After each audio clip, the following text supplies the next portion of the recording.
Hello everyone and welcome back into my kitchen. Today I'll be sharing a delicious but simple recipe and I'd love it if you join me. Let's do it. Alright, so today I'm going to be making use of some leftover rotisserie chicken that I have in my refrigerator.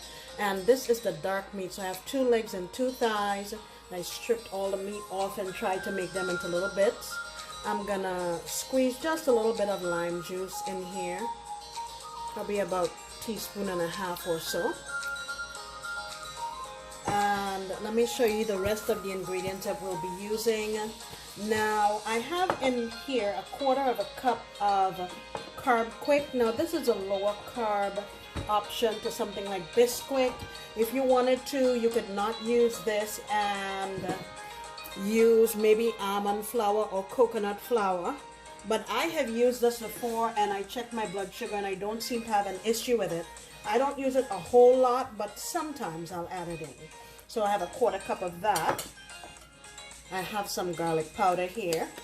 I'm going to add in about a teaspoon. I also have some mustard, just regular yellow mustard. I'm going to squeeze in about a teaspoon.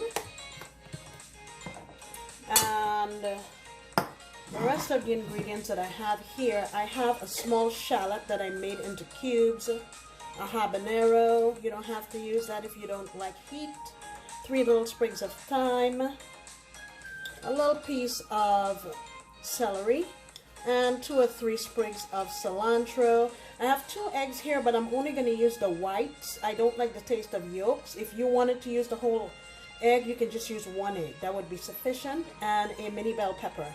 So I'm going to get this and my habanero and my celery cut into little cubes, and I'm going to saute them a little bit in a little bit of oil because I don't want it to be crunchy when I mix it into here. I'll be back. Alright, I have everything chopped up here into little bits. I'm going to put it on my stove on about medium and just saute it until that bite and crunch comes out of it. The next thing is, I think I want to run this through my little food processor just to get them into more uniform pieces.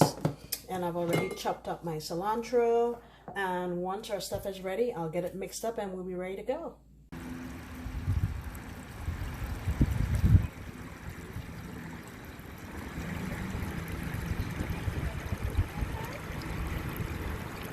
Alright, I have everything in here. I'm going to go in with my carb quick. That was a 1/4 cup. Add some black pepper, maybe a 1/2 teaspoon, and just a little bit. You can add regular salt. I'm using all-purpose seasoning. About a 1/2 teaspoon. The holes are plugged on that. Alright, so I'm just going to go ahead and get this mixed together. And I'm planning to use my air fryer to do this. You know me and my air fryer lately. Everything goes in there. It cuts back on the fat, but I think these would do well also if you just shallow fry them. I think they would turn out just fine. Alright, let me get set up and I will show you what we're doing. Alright, I have my air fryer out. And basically I put a little bit of oil on my hand just to stop this from sticking. And I just want to make little patties like so. I stick them in my air fryer. And like I said, if you feel you want to pan fry those, you can go ahead and do that. Actually, what you could do is, if you're using carb quick, or if you, well, let me say this, you can do these in a regular way, like not, you know, taking into account carbs. So then you would use a 1/4 cup of flour in place of my carb quick. And if you wanted to pan fry them, you could dip them in some dried flour. I would season it maybe with a little all-purpose seasoning and black pepper, and just get them fried. All right, 1 second. All right, here they are in my basket, going into my air fryer, and I am going to set it at 400 for,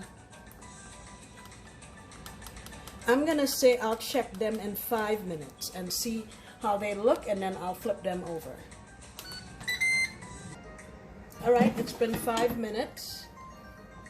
I'm gonna flip these over, and one thing I like about using the liner, I like that I can actually lift it out of the basket if I have to flip something. A lot of times it's such a confined space, it's difficult to get in there and flip something when it's actually inside of the basket.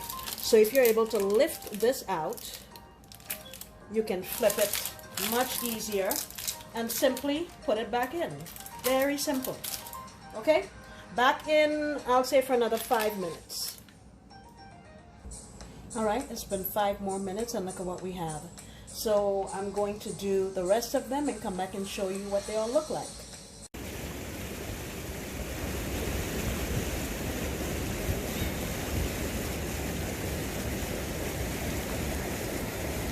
All right, guys, here it is, the final product.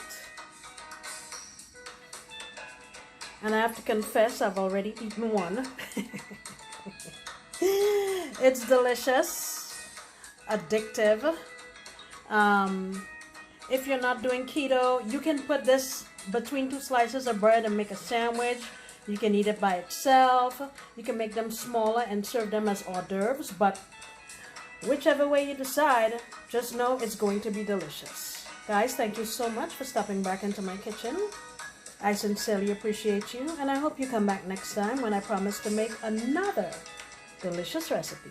Bye!